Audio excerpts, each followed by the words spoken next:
आज की कहानी है बदसूरत बत्तख।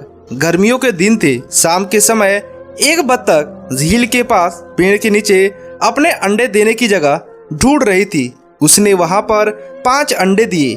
उसने देखा कि उसके 5 अंडों में से एक अंडा सबसे अलग था, जिसे देखकर वह परेशान रहने लगी।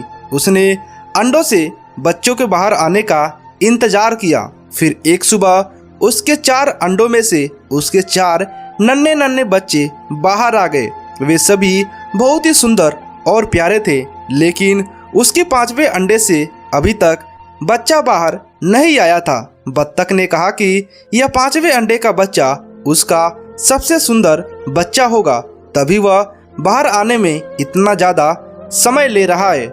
एक सुबह वह 5वां अंडा फूट गया। उसमें से एक बदसूरत बत्तख का बच्चा निकला। बत्तख का यह बच्चे अपने बाकी चारों भाइयों बहनों से बहुत अलग और बदसूरत था। यह देखकर बत्तख माँ बहुत उदास हो गई। उसे उम्मीद थी कि शायद कुछ दिनों बाद वह बदसूरत बत्तख भी अपने भाई बहनों की तरह सुंदर हो जाएगा। कई दिन बीत जाने के बाद भी वह बत्तख बदसूरत ही रहा। बदसूरत होने की वजह से उसके सारे भाई बहन उसका मजाक भी उड़ाते थे और कोई भी उसके साथ नहीं खेलता था। वह बदसूरत बत्तख का बच्चा बहुत उदास रहने लगा। एक दिन झील में अपनी फंचाई देखते हुए वह बदसूरत बत्तख का बच्चा रोने लगा कि अगर उसने अपने परिवार को छोड़ दिया तो वे सारे बहुत खुश हो जाएंगे। वह किसी दूसरे जंगल में चला जाएगा।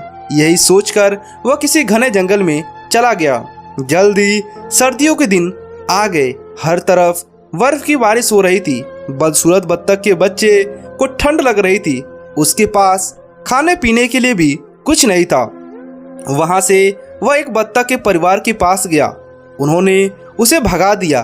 फिर वह एक मुर्गी के घर गया। मुर्गी ने भी उसे चोंच मारकर भगा दिया। उसी रास्ते में उसे एक कुत्ते ने देखा, लेकिन कुत्ता भी उसे छोड़कर चला गया। बदसूरत बत्तख उदास मन से सोचने लगा कि वह इतना बदसूरत है कि कुत्ता भी उसे नहीं खाना चाहता है। उदास होकर वह बदसूरत बत्तख का बच्चा फिर से जंगल जाने लगा। रास्ते में उसे एक किसान दिखाई दिया। वह किसान उस बदसूरत बत्तख को अपने घर ले गया। वहां पर उसे एक बिल्ली परेशान करने लगी तो वह वहां से भी भाग गया और फिर एक जंगल में चला गया। कुछ दिनों में वसंत का मौसम आ गया। अब वह बदसूरत बत्तख की काफी बड़ा हो चुका था। एक दिन वह एक नदी के किनारे टहल रहा था। वहां पर उसने एक सुंदर राजहंसी को देखा, जिससे उसे प्यार हो गया। लेकिन फिर उसे लगा कि वह एक बदसूरत बत्तख है, इसलिए उसे वह राजहंसी कभी नहीं मिलेगी। शर्म से उसने अपना सिर झुका लिया।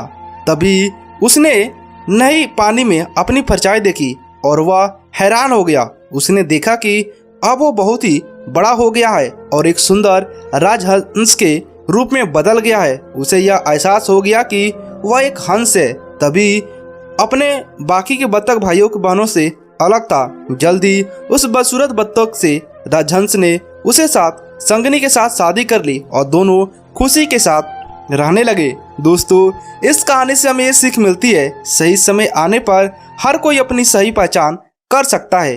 तभी वह अपने गुणों की पहचान, अपने दुखों को दूर कर सकता है। आपको यह कहानी कैसी लगी हमें नीचे कमेंट कर बताइएगा। और दोस्तों, इसी तरह के और भी वीडियो देखने के लिए, कहानी सुनने के लिए हमारे चैनल को सब्सक्राइब कर दीजिएगा।